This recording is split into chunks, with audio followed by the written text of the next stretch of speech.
Salutations, Shish-Kebab skewers, Automatic here for Automatic Games. Thanks for joining me for Season 3, Episode 2 of our XCOM 2 series. In our previous installment, Charlie's squad set down in West Africa with the intent of infiltrating an Advent Forge. The episode started to run a little long, so I cut it, intending to make this a two-parter. What you're seeing now is the second part. And thus far, Charlie has worked their way past the outer perimeter, and all that remains is crossing this bridge and closing in on the forge itself. Soon we shall see what awaits us on the other side of the bridge. And one thing that we do know is awaiting us is an Advent sectopod. Now, Charlie has not encountered one of those in the past. In fact, the only squad to have fought a sectopod thus far is Alpha Squad, and even that was an underpowered mechanized unit utilized by Julian in Season 1. So, we don't know if all sectopods work the same or if the capabilities vary.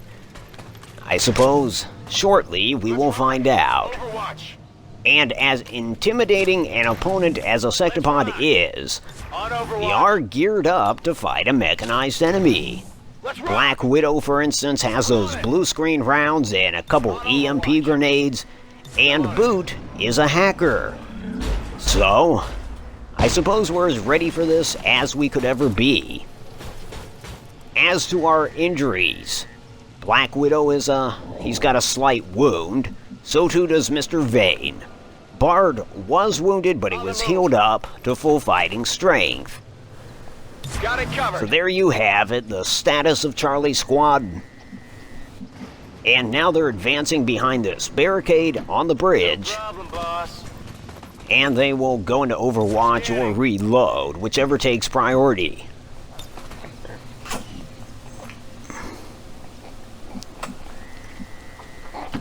Rolling out. Mr. Vane runs up. Affirmative, covering now. Let's see. On it. Titanium. Moving to fire position.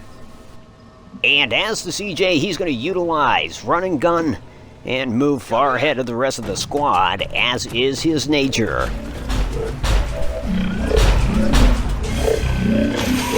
Enter the Beast. Here comes the sectopod just tearing down the walls of that facility. Blackwidow opens fire, and those blue screen rounds do good damage and shred armor as well. Boot opens fire, and he scores a hit.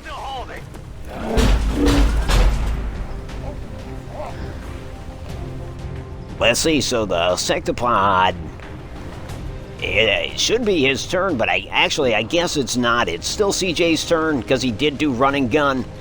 Well, he's going to take a shot. It's either that or go for cover, but he will be carelessly brave and fire. And he does score a hit. Whether or not he regrets it, that is to say, not going for cover, remains to be seen. Oh dear. And yeah, he's already kind of regretting it. Damn. He just took severe injury. He's only hanging on by 2 health. So yeah, not the wisest move. That ship has sailed. Bard's gonna take a shot. It fails to connect. Now the sectopod has maneuvered. It's turning to its right. And what's it doing now? Engaging, well, actually just priming a weapon, apparently. Perhaps we will see the full force of that weapon in the next round. That gives us an opportunity to get out of harm's way. Blackwidow will lead the way in doing so. He'll jump behind this cover here, and he will deploy an EMP grenade, hoping to hamstring this creature, this robot, perhaps stop it from deploying that weapon. If nothing else, the EMP grenade did do damage. let's see.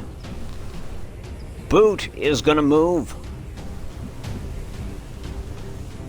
And he's gonna attempt a hack, I think. We'll go ahead and deploy his gremlin. And see what his chances are of taking control of this sectopod. Maybe a lofty goal. But no, nothing ventured, nothing gained. Yeah, we're gonna take the risk. Slightly, well, damn. Yeah, we fell way short of our mark. Oh well. It's too well shielded. Overly ambitious. That's the key phrase there. Okay, so Bart is gonna take another shot. And he scores a hit. It hit the plate. Honestly, we're doing solid damage against the sectopod. It's just a matter of whether or not we can put that thing down before the end of our turn. Titanium is going to throw a plasma grenade. Hopefully this does it. It doesn't. So all that remains is Mr. Vane. Confirmed. Actually, I don't think Seejay's moved yet, so yeah, let's see. Mr. Vane will, take a shot. And that does it. What do we got here? So much for your super unit advent. On your order. So Seejay will collect this fallen gear, and then we will see about healing him, because he certainly needs it. Asset secure. Yeah, that wasn't so bad. You know, try telling that to CJ. Probably bleeding out of his ears and eyes at this point, but honestly, we didn't lose anybody and they lost their sectopod. Good deal. Good deal. Well, shit. Pardon my French, but damn it. We just lost a few seconds again.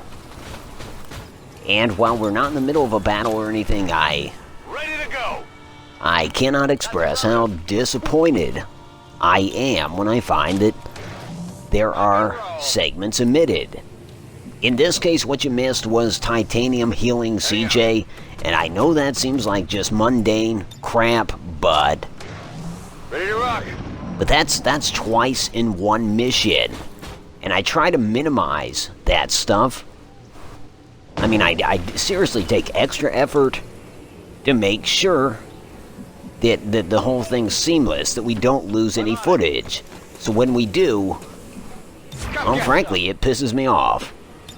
I mean, I assume since it aggravates me, it aggravates the viewer. I don't know, but for me, it kind of, I don't know. It takes me out of the moment when it happens.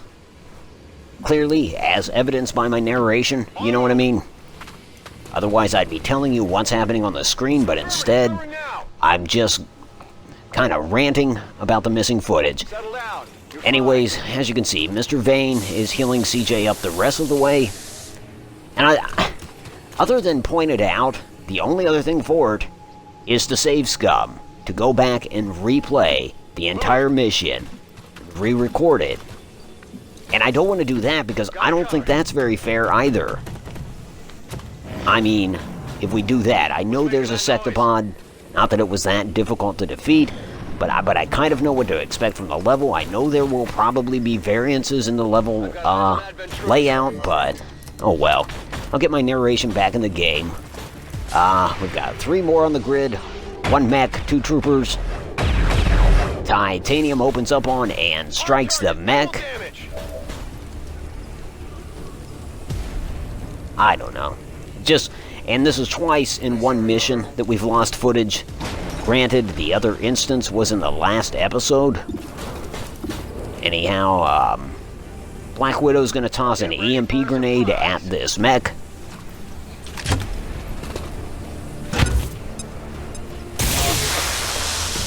And it's good.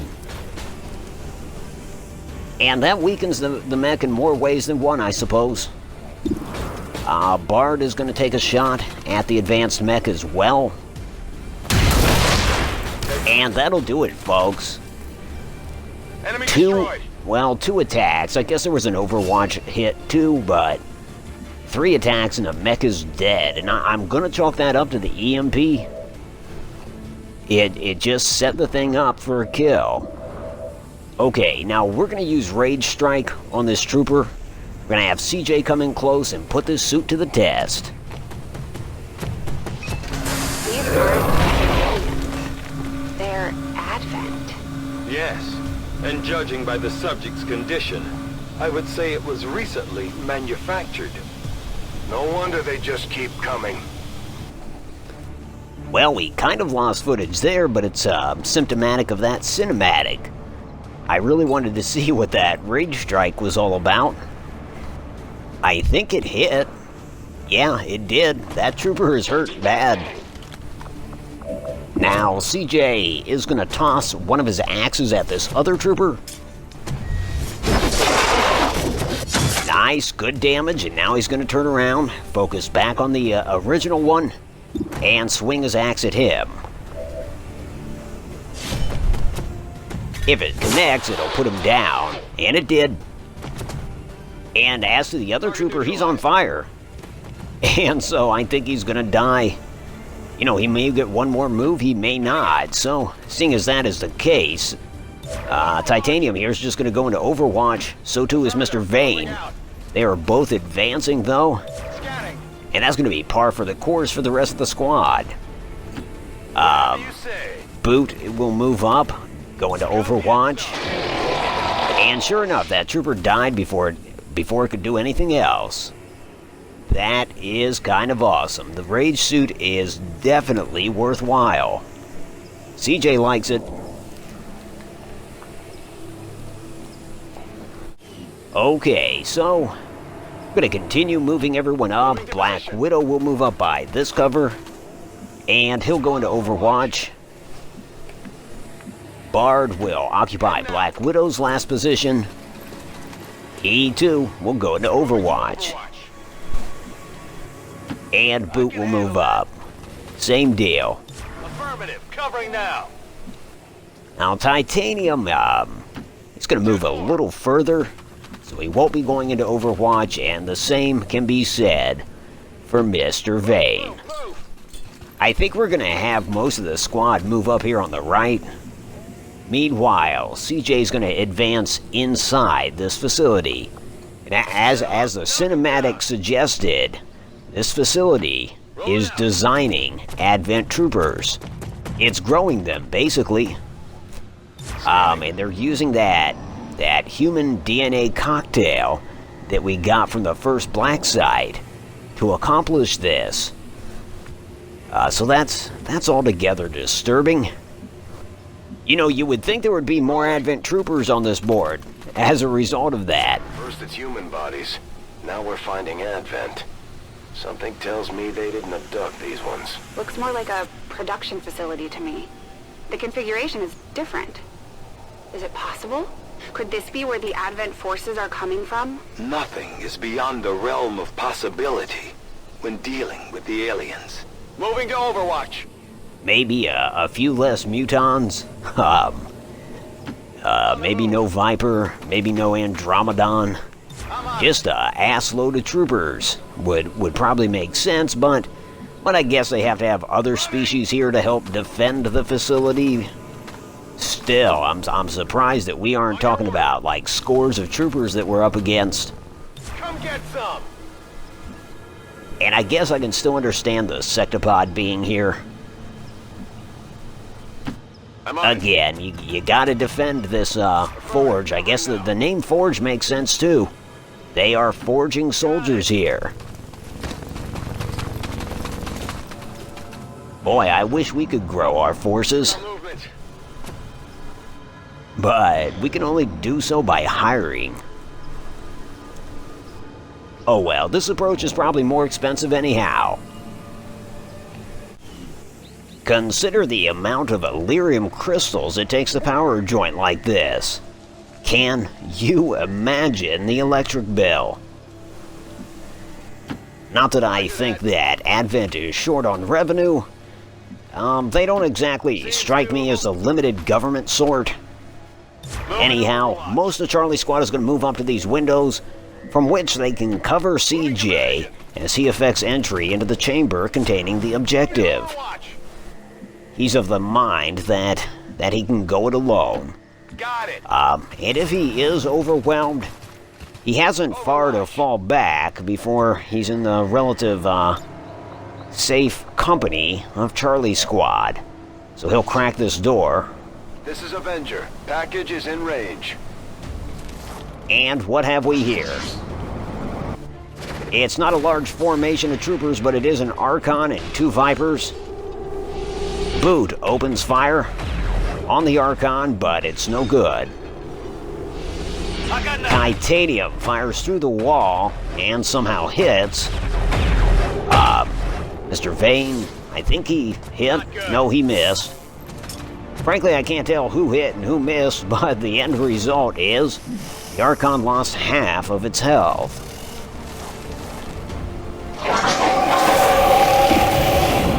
And Seejay would like to do a little more damage. He's going to come in close and attempt to put his axe in that thing's chest. And he does. Archon down. That leaves 2 Vipers on the grid. Hostile terminated. And this Viper here, attempts to bind Seejay. Mistake, Blade Storm goes into effect. Viper down.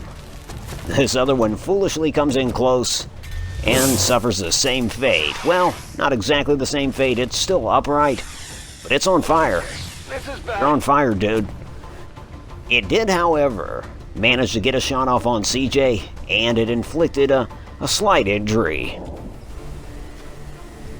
So let's see, Blackwidow will shift positions, trying to get a clear line of sight on that Viper. And he does. And it's good. That Viper is dead, and still on fire.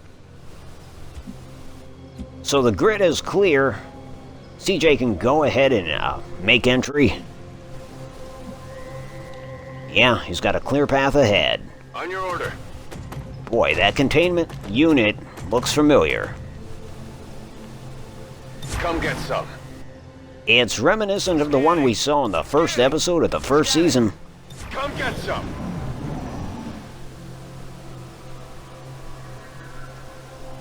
It's getting a little toasty here. Either way, everyone outside is going to stick to Overwatch, while Seejay investigates that containment unit. Moving to Overwatch. Heading out. Let's see what we see.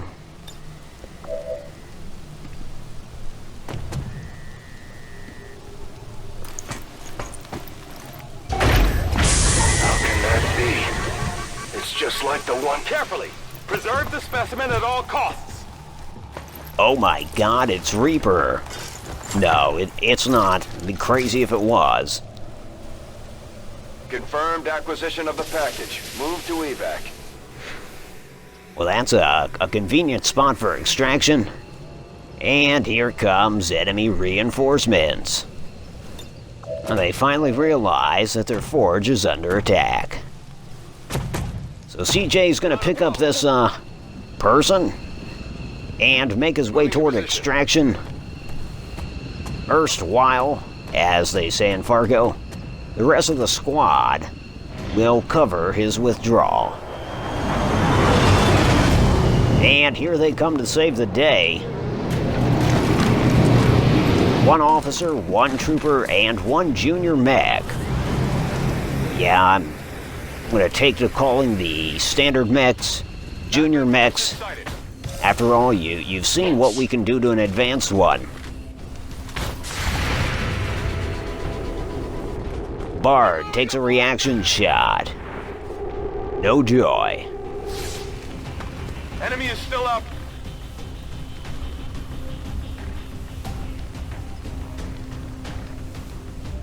Okay.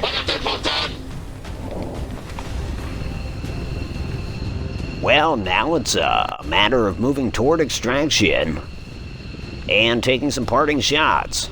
Blackwidow will move first. I'm on it. And you know who he's going to fire at? He's going for that mech with his blue screen rounds. And that's all it takes. Hostile target. Nice.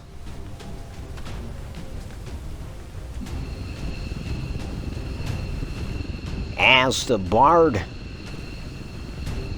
yeah, he's going to move inside the extraction square. And he'll take a sidearm shot at that officer. Fails to connect. Come on. And let's go again. Well, that's a hit. Took a little bite out of the Advent officer's health, but we're not looking for little bites. We're looking to devour his health. So, Boot is going to take a turn. Are you serious? Come on, folks. Don't let Blackwidow show you up. Anyhow, Seejay is gonna carry that body out here. No need to ask twice.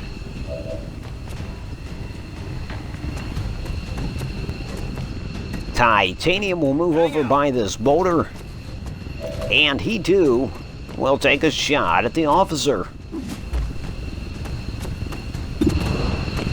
Come on, no whammies. Whammy. Did not connect. My ammo's running low.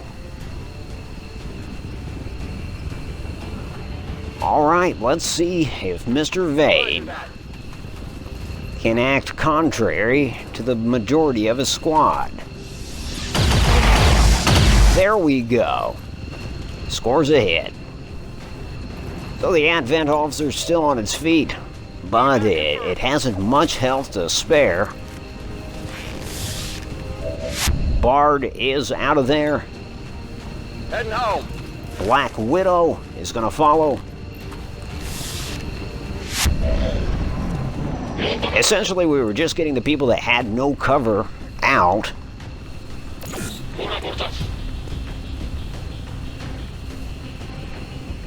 The officer basically orders his soldier to fire at Seejay. Oh, damn. That was a smart move on the soldier's part. Not going to put any of us down, but it'll piss us off. The officer keeps barking orders.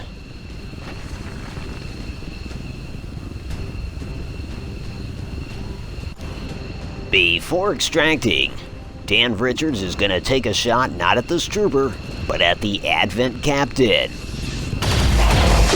And it's good. Did you see that The captain is dead. Boot, feeling fulfilled, will now extract. Ready to boogie. Titanium will move over to the extraction zone. On your order. And he's going to take a shot as well. This one aimed at the trooper. No joy. I got nothing. Well, out of ammo. Titanium is out of here. Seejay will move over to the EZ. But embracing his role as squad leader, and never mind the fact that he's carrying the objective, he insists upon being the last man out. So Mr. Vane moves over. He'll take a parting shot. And he scores a hit on the trooper. And now he'll extract. And it occurs to me that this trooper may have been born here, may have been manufactured here. So this is a veritable homecoming for him. Now, much to everyone aboard the Sky Ranger's surprise, Seejay does not extract, and this opens him up to gunfire from this trooper. But another surprise, the trooper instead goes into Overwatch. In another unexpected development, Seejay is setting down the stasis suit. What's he doing? Well, Gently now. an act that would absolutely please the late squad leader Corky. You see, Seejay Target eliminated. was not about to board the Sky Ranger without cutting down that trooper, based solely on the fact that the trooper had chucked a grenade that had injured Looks like they're two calling some friends. of CJ's squad mates. But seeing as there are more Advent inbound, CJ will now collect the stasis suit and board the Sky Ranger. Hauling. Just in time. A line is lowered, and CJ is away. Status confirmed. Target package in custody. We've got what we came for. Let's get clear of the area. So that was the Advent Forge. Pretty much a manufacturing plant for Advent troopers. And while we weren't there to destroy the plant, we did do some damage. We did get away with a stasis suit. We probably didn't do as much damage as that sectopod did to its own facility, but we did some as well. We definitely left our mark. But in terms of gathering intel and getting away with some loot, Charlie's squad did a amazing job down there. They were definitely up against imposing antagonist. Sectopod comes to mind, and always those Andromedons. Do not like those bastards. I tell you what I do like, though. I like to see every member of a squad coming back from a mission. Having said that, without exception, everyone is wounded. Every single one. So let's deal with promotions. Let's start with Titanium here. He gets to choose between Ever Vigilant and Guardian. And Guardian's more of a buff, so he's going to go with that. It's a buff for his allies, that is. So yeah, next up is Blackwidow. And he scored himself an additional skill in Shadow Step that allows him to maneuver without triggering enemy overwatch or reaction fire. That's pretty cool, especially for a heavy like him. Anyways, he gets to choose between Chain Shot or Volatile Mix. He's going to go with Volatile Mix. That'll give his heavy ordnance additional damage.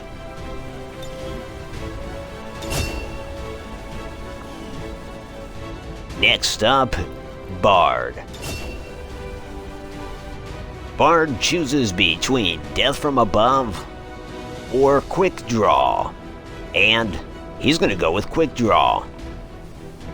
By no means a traditional sniper, certainly more of a pistolier. And next we have Boot.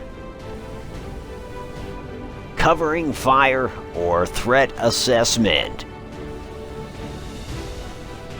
Well, I think he's going to go with Covering Fire. So far, he's been all down the right column, but now he's going to deviate from that. And yeah, so he'll choose Covering Fire. Lastly, we've got Mr. Vane. He's going to go with Shadow Step. That'll give 3 members of Charlie's squad Shadow Step, making them a very maneuverable squad. Within the confines of the suit we recovered, we have found what could very well be the prototype for Advent's seemingly limitless forces. Even focusing my efforts solely on this research, it will take a significant dedication of time and resources to fully analyze this specimen. So we procured the Codex Brain, the Stasis Suit, an Elerium Core, superior laser sight, and some intel. At this point, of course, we'll turn it over to the spokesman. Your findings at the Forge facility are disconcerting, Commander. If the aliens are somehow assembling or growing the Advent forces en masse, our efforts to defeat them will be that much harder. I will leave you and your team to pursue this further. And we will. New objective added. And so, examining this stasis suit has become a priority for us. Operational objectives, Commander. Yep, I was just commenting on that. So yeah, we will get to that. We're gonna turn our attention to the lounge as we close out this episode. Who do we got here? From left to right, it looks like we have Manny Faces, Van Dorn, Blackwidow, J-Bone, and then over there doing sit-ups, we've got Manzer. And I was watching an interview with the lead designer of XCOM, Enemy Unknown, and he said when he first showed the game to his fellow developers, somebody said the heroes look like action figures. And he said, yeah, that's on purpose. And I wish there were action figures of these guys, because I would totally, behind the backs of other adults, play with those. I know, maybe that's sad. Anyways, this is Automatic for Automatic Games. If you like this, and if you are subscribed, I will talk to you soon, friends.